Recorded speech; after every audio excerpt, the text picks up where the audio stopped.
Well, I knew that things were going to, obviously, the other shoe was going to drop in New York City with that dope Zoran Mamdani, but I didn't expect it to happen nearly instantaneously.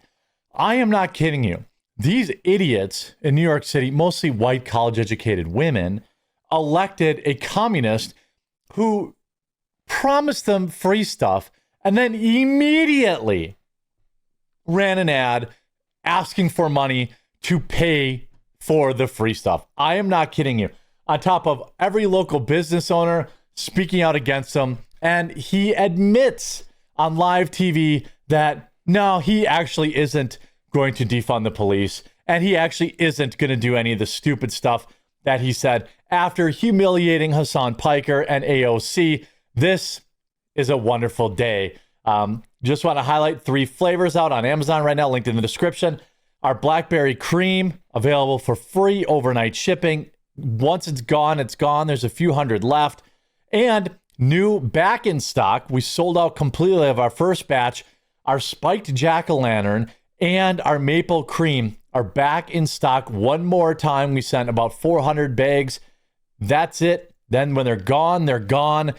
Make sure you pick those up in the description below. Those are our fall flavors. Absolutely delicious. Now, here is the first, the day after Zoran gets elected. Zoran Mamdani, by the way, is now begging for money to help his transition.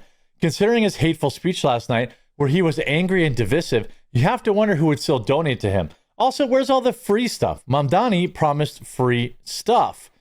So here he gets 362,000 likes, by the way. And we are going to help you keep NYC affordable. You can start by sending us money.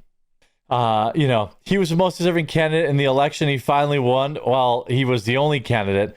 Remember when we told you a few months ago to stop sending us money? Well, you can start again. That's literally what he's out here doing. Good morning, New York City, and thank you. Last night we made history.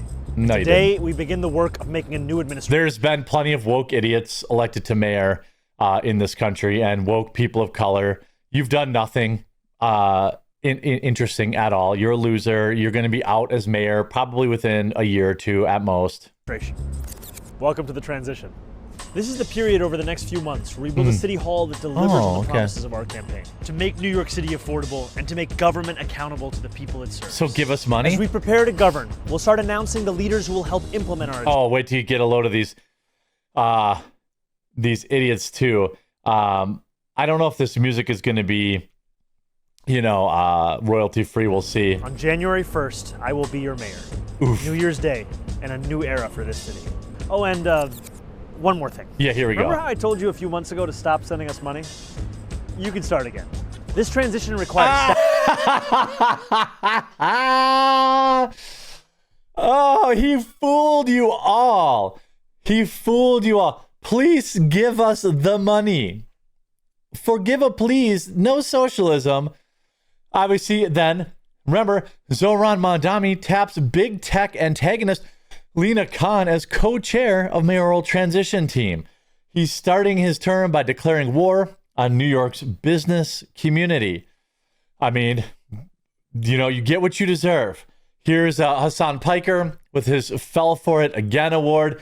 Zoran Mandani on MSNBC laughs and said that he should have been more careful around his tweets calling to defund the police.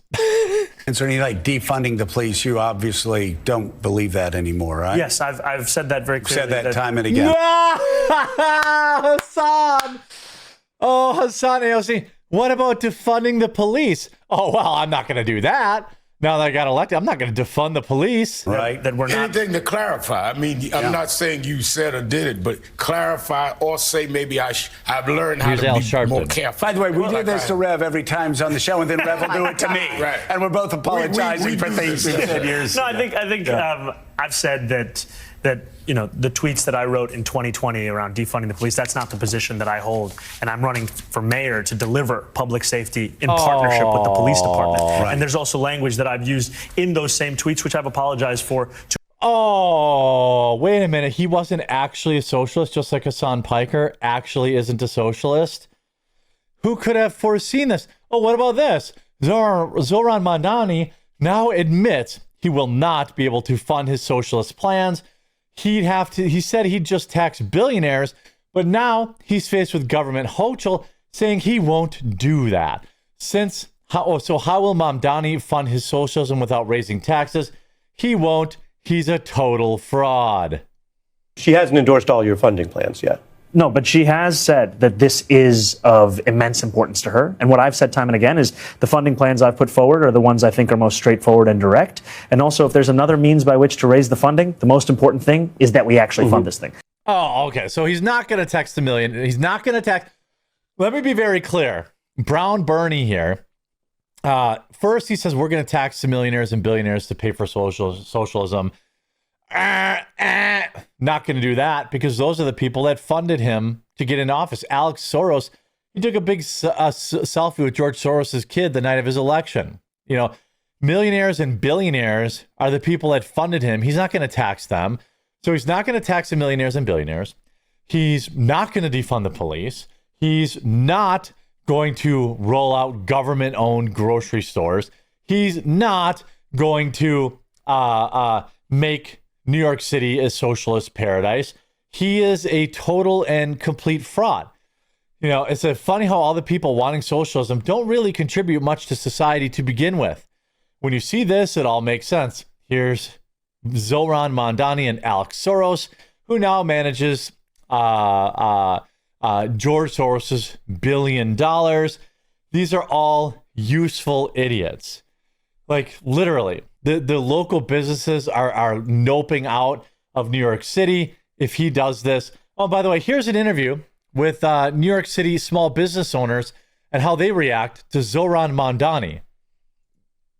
Did he win, by the way? He won. They chose the knucklehead. Well, first of all, this guy probably should have voted, but I don't know who.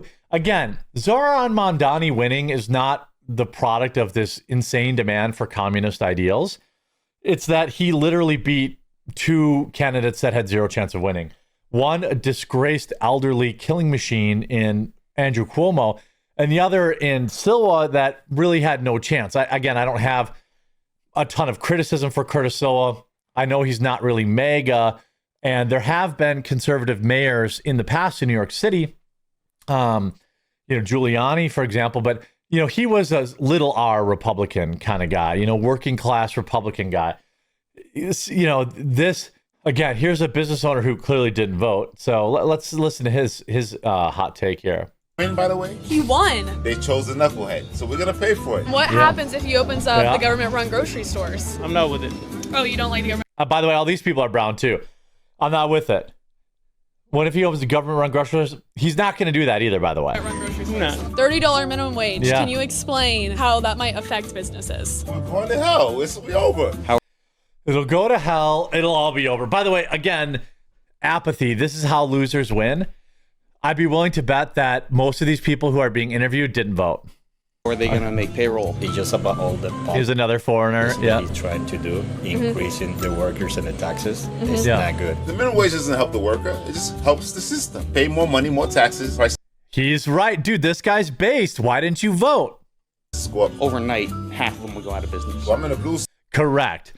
Overnight, half of these people will go out of business on a $30 minimum wage. State, I'm sorry, but I've been red my whole life. Democrats based. Always ruin, steal, rob, and lie. Any thoughts on having him for 4 years? What I can do is just swallow and try to face it, but 4 years of Zoran Mamdani. I don't think he'll make it to the end of his term. I think he will be ousted long before that. But if you want to know why NYC keeps losing its edge, just listen to the people living through it. You can only ignore small business owners for so long before the city's character starts to hollow out. I mean, this is it. We're cooked. Businesses aren't afraid of a mayor. They're afraid of higher commercial rents, crime and shoplifting risk, new mandates without relief, and a shrinking middle class equaling fewer customers. I mean, Zoran is a fraud. He is, if I look at Mamdani, basically he has gone back on all of his socialist promises because he knows he's not going to be able to existed. But you see libs celebrating Mamdani election by shouting, Sharia law starts right now. Good. All right, libs, let's see how that starts. Sharia law starts now. Absolutely. Oh, okay. Sharia. Mandani, Islamic Caliphate. These people don't really understand that they wouldn't be making these videos under Sharia law, right? Mamdani was right when he said New York was built by immigrants. But those immigrants were proud to become Americans. They weren't angry socialists trying to dismantle capitalism and jam a wedge through natural-born Americans and immigrant Americans, that via Glenn Beck. Democrats, you can't blame people like Mamdani for 9/11. He was a child. Also, Democrats, your white ancestors might have had slaves 200 years ago, so you are also to blame. I just love this. Zohar Mamdani, 11-4. Vote for me to get free stuff, 11-5. Give me your money. I mean, his Mamdani moves mayor's office under Children's Hospital. That's an obvious call out to, obviously, the Hamas ties and stuff like that. I just think it's so funny. Here, after my parents fled the Islamic regime in 1979, I assume they mean maybe Iran, they found safe haven in Queens, New York, where I was born in a tiny apartment in Queens. My parents had nothing, not money, not connections, not even the ability to speak English. Unlike Zohran Mamdani, I didn't go to a fancy private school. I went to New York City public school, so that was so crowded, there weren't even enough desks for each student. Half the time I sat on a radiator in the back of the room and took notes on my lap. I mean, these people, maybe you should have got out and vote. They're going to get what they deserve, and I feel bad for the people that didn't vote for this. I hope were informed by this video, and if you were, please do leave a like on it. Check out our coffee, shipping free from Amazon. And those links are in the description, and we'll talk to you again real soon.